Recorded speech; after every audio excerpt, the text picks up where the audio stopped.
Matinya pun jadi bangkai dulu. Na'udzubillah. Dan masih orang yang sama, ya ini orang soleh, dia datang diundang untuk mendoakan orang yang sakit. Begitu datang, masuk rumah, assalamualaikum, dilihat kiri ke kanan, sudah rame ini orang. Dia bilang sudah rame orang, keluarga padahal cuma 3-4 orang di situ. Kan penasaran ini keluarga. Ustaz tadi kok bilang orang sudah penuh, maksudnya gimana? Iya saya sudah melihat banyak yang bertakziah di rumah ini.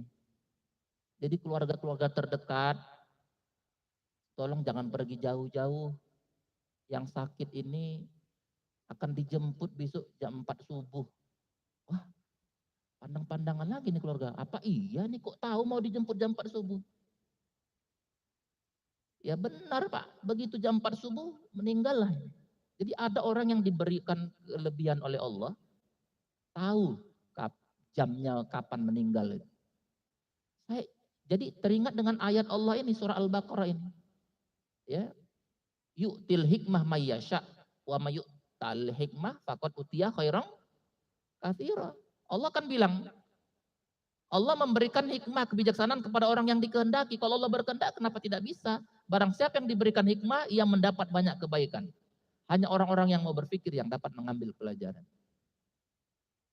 Jadi memang ada orang-orang yang diberi kelebihan. Saya pikir boleh jadi hatinya bersih. Ya,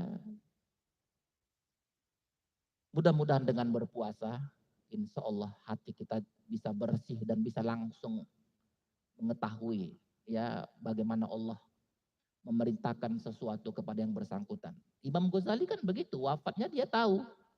Dia mandi, dia sholat, dia kapani sendiri badannya. Begitu terbalut, tangannya nggak bisa membalut kepalanya. Dia minta saudaranya, tolong balutkan kepala saya. Detik ini saya mau dipanggil Allah. Begitu selesai membalut kepalanya, dia pun wafat. Siapa yang memberitahu kalau bukan Allah? Allah kan sudah berjanji, siapa yang memang hatinya dekat sama Allah, Allah panggil dia. Ya ayat Tuhan nafsul mutmainnah. Irji' ila rabbika radiyatan mardiyah. Fadkhuli fi ibadi wadkhuli jannati. Maksudnya apa itu? Jadi hambaku ya, Allah tawarkan. Ayo pulang ya. Yuk masuk ke surgaku ya, Allah yang langsung nawarkan. Kita berharap saat kita berpuasa kita merasakan panggilan Allah begitu. Di mana Allah merindukan kita. Ya, jangan cuma mikir bukan puasa. Ya, bukan puasa itu nggak ada habis-habisnya. Ya. Kalau ditanya kenapa kita ini masih sering risau, udah berpuasa masih sering risau. Ya, kalau hati masih merasa risau dan sedih itu karena masih terhalang rasa kepada Allah.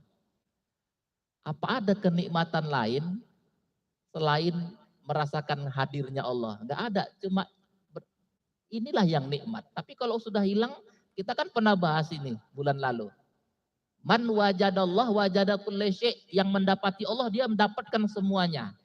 Wa man faqadallah faqada kulli syai', yang kehilangan Allah dia kehilangan semuanya. Kenapa orang sering risau? Karena terhalang rasa kepada Allah. Hatinya penuh dengan keduniaan, karena itu kosongkan hatimu dari segala sesuatu selain Allah. Cuma Allah yang ada. Itu baru nikmat puasanya. Kalau misalnya saat berpuasa masih risau, dipertanyakan kualitas puasanya. Kita lanjutkan. Masih bisa 5 menit lagi Pak ya? Ya, masih bisa 5 menit lagi insya Allah. Soalnya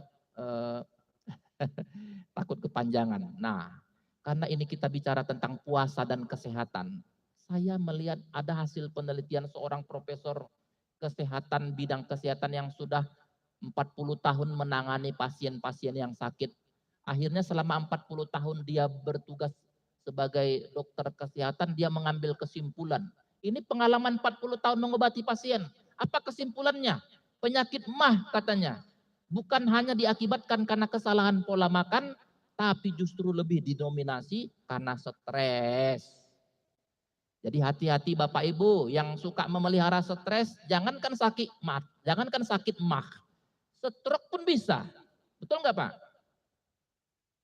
Jadi bukan cuma urusan pola makan ini, didominasi karena stres, didominasi malah katanya di sini. Ini kata profesor yang sudah 40 tahun pengalaman mengobati pasien.